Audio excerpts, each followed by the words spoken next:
Greetings, folks. This is Tim from Box Stock Garage. I'm going to jump right into this, and we're going to have, we're going to start with a community question. Do you have, I know we all have grail kits, but do you have a kit or kits that you built as a kid, and for whatever reason, you no longer have that kit, and you're looking for that kit, and you want to get it and build it again? So I'm curious, again, leave your answer, your comments in the comments. I keep saying that. It's kind of weird. Or, do another video. Do a video of your own and tag me, whatever. I'm just curious. Because those of you who've kind of been hanging out here with me for this past almost a year, have heard me talk about kits that I built as a kid, have seen me rebuild kits that I built as a kid. In fact, hell, it's even in the description. I'm pointing at the TV because YouTube's on it. It's even in the description for my channel, talking about, building that fire truck kit with my dad. That's my first kit. So, I've got this list of childhood kits. Now, the most recent one that everybody's seen, again, is that American LaFrance ladder chief. I've got the picture when I got that for Christmas in '71. And so that's still a work in progress. And Jeff has been kind enough to extend the big rig group build, so I should be able to finish that before the end of the group build. I've got the John Player Special Lotus, the 1/12 kit that I bought the original, OG boxing, and the decals were crap. So I think like 3 decals went on it. But I had that, I think, in one of my model cars and coffee.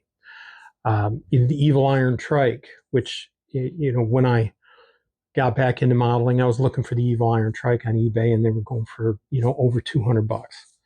I wanted to get in touch with my childhood, but I didn't want to get that much in touch with it.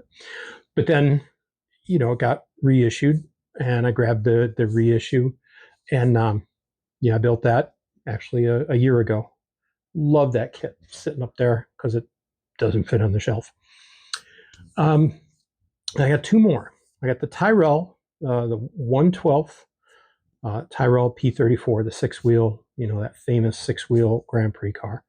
I got the 1/12, and I've got that in my stash with a new set of decals.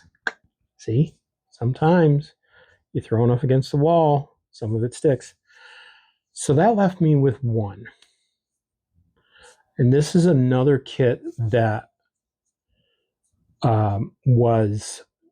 is on eBay for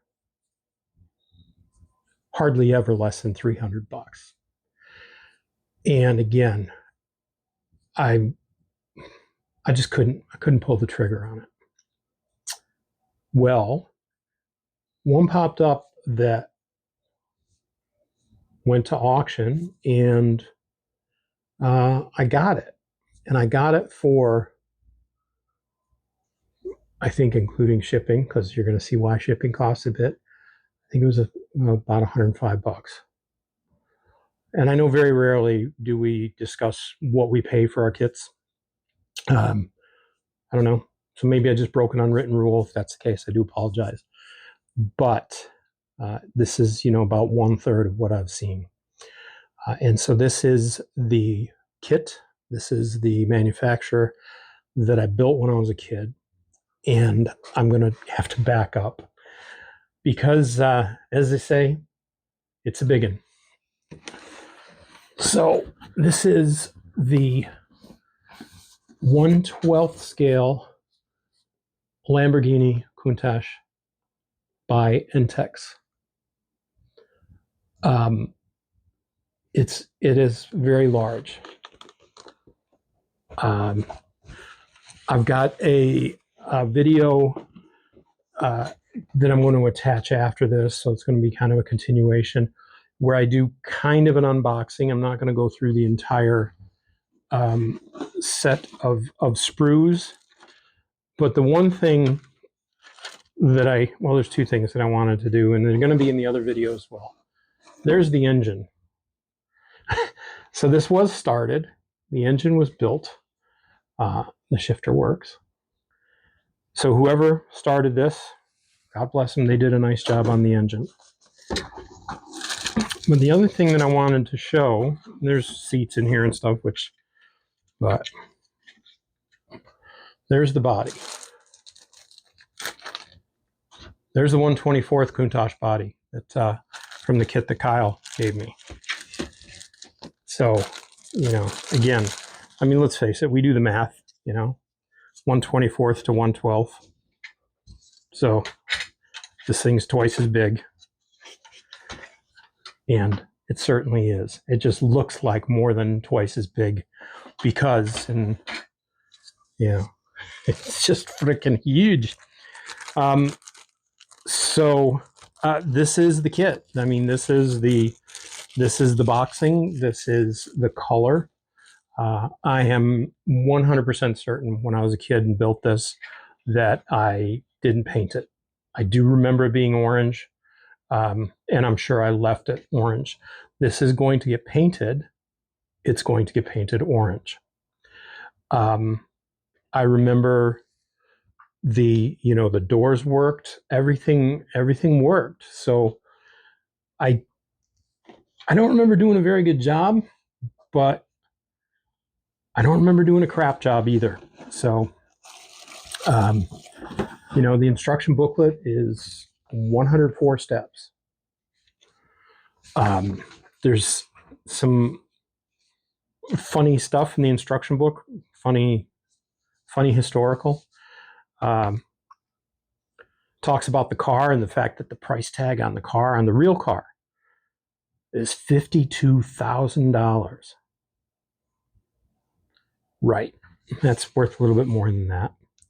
It also mentions here from Entex Industries that if you lose or damage a part, you can send them $1, and they will send you the replacement part. But if you needed to replace the body, $4. Okay.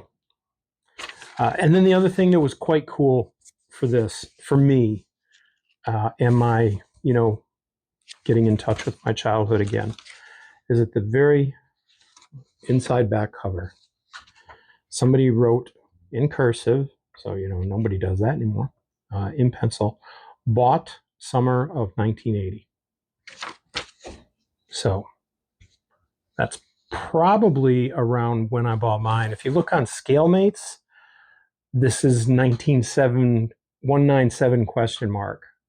There's nothing on here that says a particular year, although on the side of the box it does say the fastest car we've ever tested, road and track, February 1976. So again, pardon me, that puts it, this boxing second half of the 70s. So that's it. That rounds out what I built as a kid. So this has been probably as close to a grail kit as I have, or as I had. The excitement, when I got this thing yesterday, the box is, let me get some, the box is a little bit chewed up, but hell, I'm that age, I'm a little bit chewed up. So, it's a bit damaged here at the edge. And, but that's it. I mean, and again, it is, we're talking boombox. And most of you guys out there and gals, a boombox is what folks back in my day, we used to carry on our shoulder and listen to music.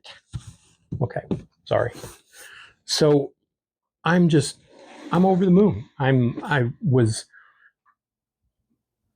absolutely, I was speechless yesterday when I opened it up and I was going through it. Everything does appear to be here. Like I said, the engine has been started. Um, the tires are covered in kind of plastic. One of those had broken open. So, the tires are in great shape. Well, the tire, I haven't got the other three out. Please don't be crap. But, the tire is in great shape. Everything else, as I said, appears to be here. And once again, that's a nice job that was done this far in the engine. There's a little bit of touch up of some silver that needs to be done or whatever, but it doesn't need to be taken apart and rebuilt. So, like I said, I've got a couple more videos that I shot after I received this yesterday, and it's kind of an unboxing because the screws are all. I had to do it down in the kitchen. I didn't have room up here unless I wanted to put them on the floor, and then with my luck, I'd step on something. So, yeah, that's where we are. I have scratched my final childhood itch as far as kits that I built when I was a kid, and I don't know when this is going to get built. It is going to be soon. Soon being, I want to start this kit before the end of this year. I know it's going to take a while. Like I think I said 104 steps in the instructions. So there's a lot in here. I'm not sure. I don't think anything says how many parts there are, but and the instructions aren't on scale mates. And then when you get this book, you go, okay, yeah, I can see why. That note that says bought in 1980, summer of 80, that's page 31.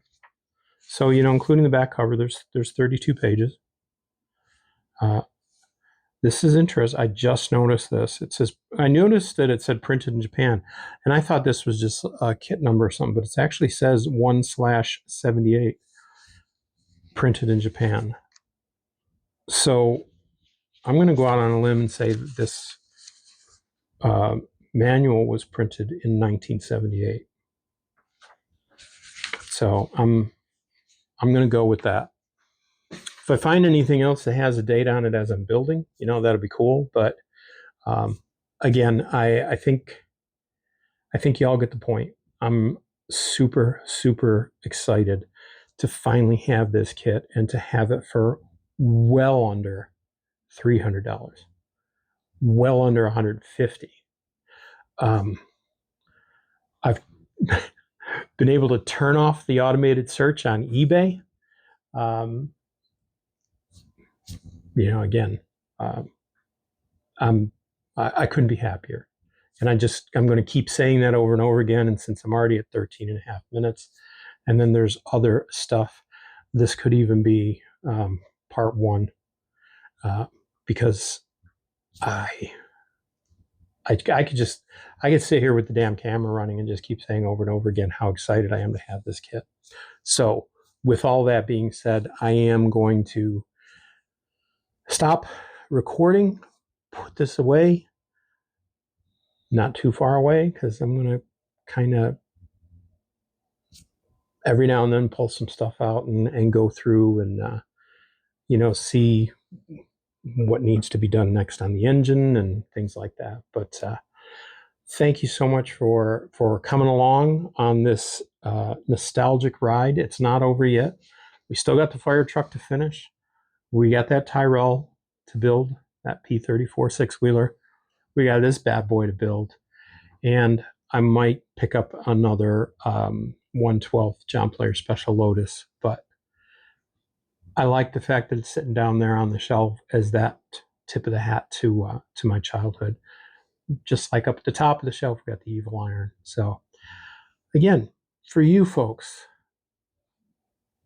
is there that kit or kits that, because again, I had 5. Is there that kit or kits that you built when you were a kid or when you started modeling, I mean, you don't have to be like, I was 5 years old or something, that you don't have any longer and you're looking for it. You're keeping an eye out, hoping it gets re-released like the Evil Iron, or maybe hoping that it shows up on eBay at a reasonable price. I'm just curious. So again, I'll be looking for your comments down below, or a video talking about the Box Stock Garage community question. But for now, I am really seriously going to click the button and be done here. I do want to thank everybody for watching. Thank you for your support, for those subs, the likes, the shares. And I'm going to borrow two things from a fellow YouTuber who wrapped up his channel. So number one, Frank Steffens, I got your back. And a lot of people out here on eBay, or sorry, a lot of people out here on YouTube and on Facebook got your back. And number two, as Frank closed it with, be well.